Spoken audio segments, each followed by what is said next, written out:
plenty of books. Books are very, very, very important. I wrote all these books years ago. One of them is 100% Marriage. This one is 8 Desperate Needs of Your Husband. But I'm not talking about my books today. I'm talking about how to read your spouse like a book. How to read your spouse like a book. Books are interesting. Books are extraordinary. In fact, you are a product of books. I mean, I am a product of books. I'm an accountant today because I read accounting books. I sat down in accounting classes. Books. There's power in books. Can you imagine our life without books? Can you imagine our Christianity without the Bible, the book that taught us about God? Books are very, very important. In fact, they tell us that if you cannot read, you cannot lead. The more you read, the better you become. But you know that in marriage, you should learn to read your spouse like a book. As beautiful as this book is, you can't enjoy it until or unless you read it. Oh, this one is having 8 chapters, but I won't even know the number of chapters except I read the book. The most you can know about the book is the title or the titles. That's what you can know about the book.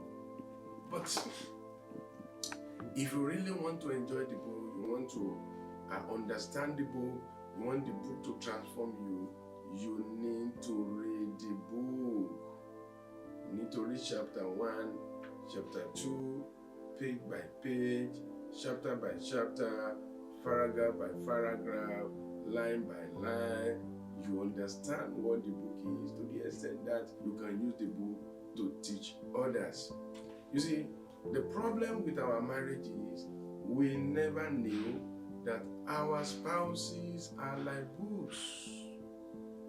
Your spouse is like a book. She has different kind of chapter, different kind of pages, different kind of line, different kind of design, different kind of cover and back. Almost every day they change to become better. So you have to read your wife and read your husband chapter by chapter, pages by pages, line by line, paragraph by paragraph. So my job today is to teach you how to read your spouse as a book. You see, the man you marry and the woman you marry is very complex. You think you know each other, but by now, those of us that are in marriage, you will know that you don't know each other. You have to get to know each other better. The woman you married as a virgin or as a new wife is quite different from the one you are living with 5-6 years later. A woman that came into your house without pregnancy becomes another woman. Immediately she becomes pregnant. She turned to another woman. Immediately she gives birth to a baby. She turned to another woman. Immediately she becomes pregnant. Yes, carrying one baby. When she delivered that, oh, you need to sit down to understand that as she grows, she changes. Her desire change, her value change, her expectation change. Likewise, men too. The man you married when he was just in the middle of his 20s is quite different from the man in the middle of his 30s or in his 40s. A woman you marry in her late 20s is quite different from the woman that is in menopause.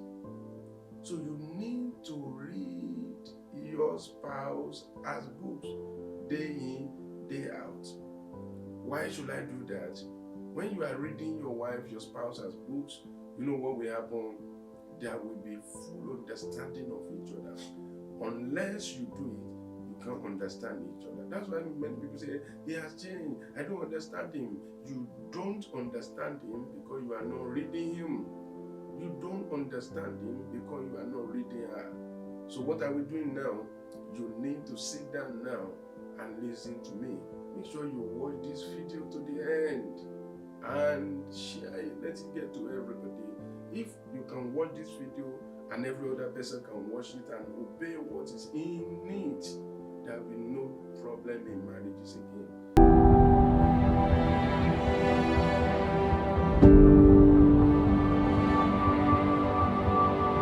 Number one way to read your wife, your wife or your husband as a book is to accept the woman you marry or the man you married. To accept the person you marry. I want to read this book. The first thing I need to do is to accept that this is the book I want to read. This is the book I need to read. If I don't accept this book, I won't be able to read it. Maybe the book is too small for me. Maybe it's too big. Maybe the book is too voluminous or anything. So the first thing is to accept the book, accept the person you marry. The second one is to like the person, to love the person. That is why we that are authors, we know the power of good design of books. Can you see the way this one was designed?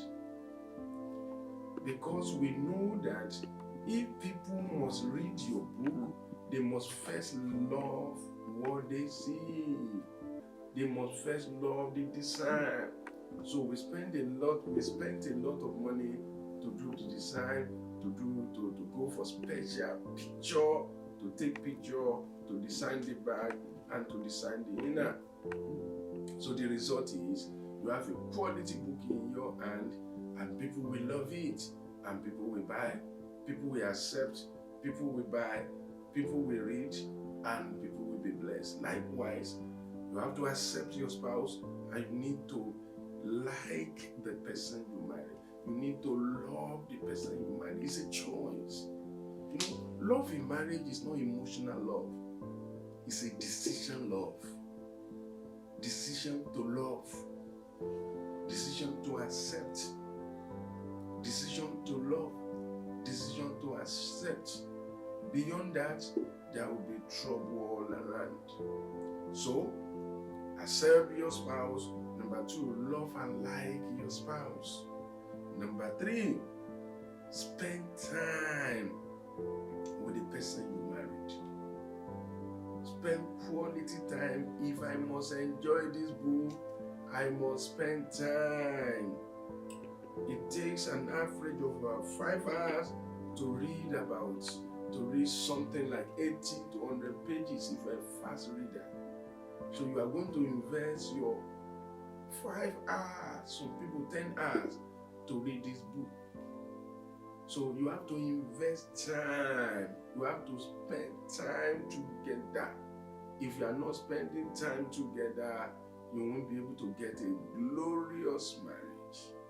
So to read your wife, to read your husband as a book, you need to spend time together. And to spend time together, you need to live together. You need to live together. That is number 4. You need to live together. Let me see this one to us, especially people that are planning to japa abroad. You see, if you want to japa, there's nothing bad in japa. But please, I always beg people, if you want a solid marriage, it's better you japa together. For the husband to be in the US, the wife is in Lagos, you begin to grow apart. You begin to grow apart. That's why at times, when they are now ready, some people will take their spouses to come and join them later. It's always a problem. Somebody that has been there for 5 years, and you are just joining.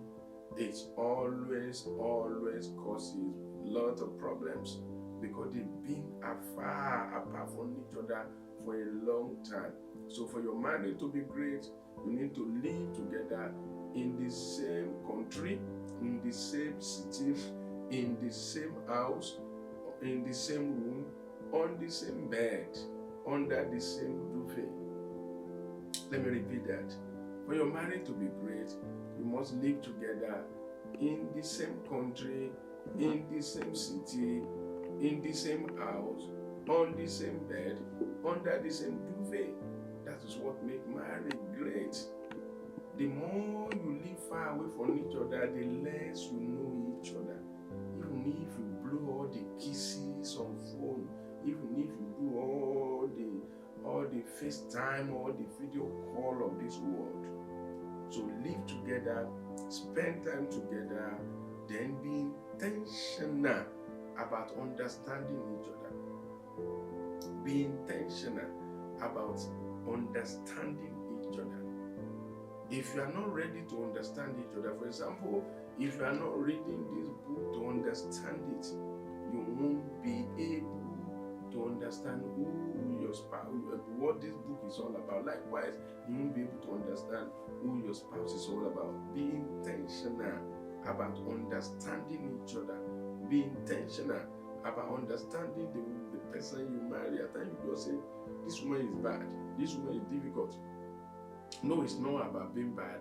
It's about you don't understand her or you don't understand him. When we just got married, I discovered that my new bride does not want anything, the light to be on in the room anytime we are in bed to sleep. What is this? To me, I was curious. I've never slept under the cover of darkness in my life. I've never. But with understanding, I discovered that she's been used to it. Then both of us were trying to adjust to make the marriage better. So you need to seek to understand each other and adjust to make that marriage great. Another thing you need to do, which is number 6, is to play together. To play together. You will see us carrying the book, wrapping the book, playing with the book, and reading the book. The more you play together, the more you understand your spouse. You see, when we work together, we don't seem to understand each other like when we play together. Because when we work together, the attention is on the work, on the job. But when we play together, we tend to bring out the baby in us, the child in us, the person in us.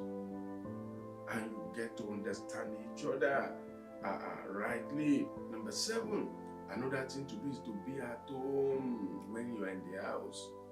Be at home. A lot of us are at home, but we are not in we are in the house, but we are not at home. How do I mean? If you want a great marriage, you need to know this, that you need to do away with your phone. You can't be on phone 24/7 and be a great spouse. Every time you are chatting, every time you are calling, every time you are doing video call, conference call, you are chatting with people. Every time you are on Facebook, you are on Instagram, you are on LinkedIn, you are on WhatsApp, you are on Telegram. You are moving from one notification to another. This can kill your marriage. This can kill your marriage. Be careful. Phone can kill your marriage. I used to think television is the greatest enemy of marriage until mobile phone came. In those days, it used to be television, especially when television became 24 hours. People can watch television till 2 a.m. But with time, they go back to bed. But this time around, when we go back to bed, the phone is waiting for us in bed. In fact, the phone is always beside us. It's the last person we will kiss. It's the last person that will kiss us when we wake up. And this has destroyed a lot of marriage. Please, you need to work on yourself. Create time. There will be time you just leave the phone there. You leave the laptop there. You leave the tablet there. It's time for your wife. It's time for your husband. I've been daunted with so many complaints from women and from men and women about the the trouble phones are causing in their life. So when you are at home, when you are in the house, be at home. Number 8, be active. Listening actively. You want to understand your spouse like a book? Listen actively. Actively be active. Your mind cannot be at work and be a great spouse at home. Your mind cannot be in the kitchen and be a great wife in bed. So what are you supposed to do? Learn the habit of mind twisting so that you will be at home real time to listen to each other, to talk to each other. Active listening is a great asset in any marriage. That would be great. Number 8, watch out for what they like. What is that thing that your wife likes? Try to understand it. What does it like in time of clothing? You need to know. You need to know the sizes of your wife, the sizes of your husband for everything. You need to know the kind of food he or she will like to take. You need to know her preferences, the kind of wine that she would like to take, the time she would like to rest, where she would like to travel to, and so many things like that. This will help you to make some decisions. What are the things that turn her on? What are the things that can turn him off? Turn her off in time of, I'm talking about the bedroom life now. You should know the preference of each other. This will help. Number 10, ask questions. Ask questions.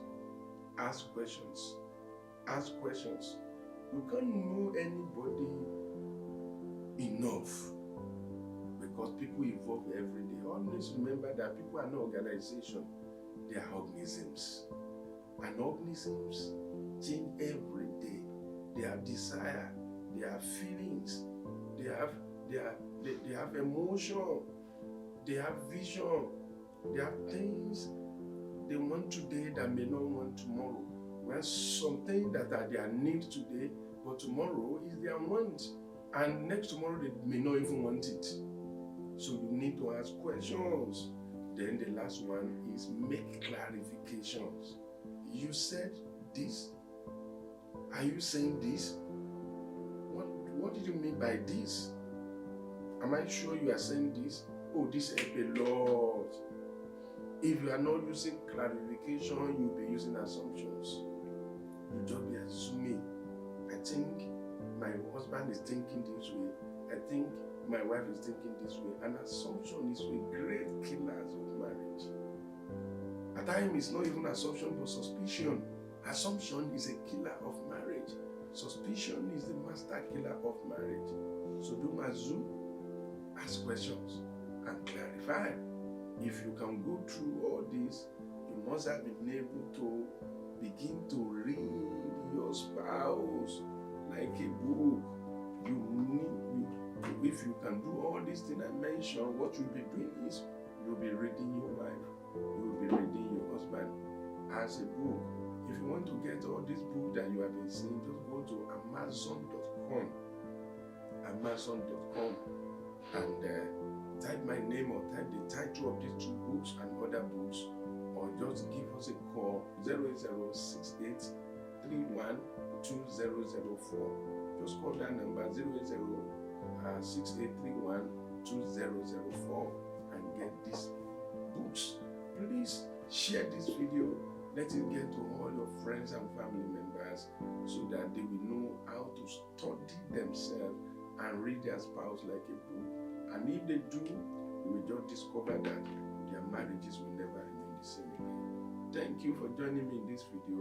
See you in the next video. Ireo.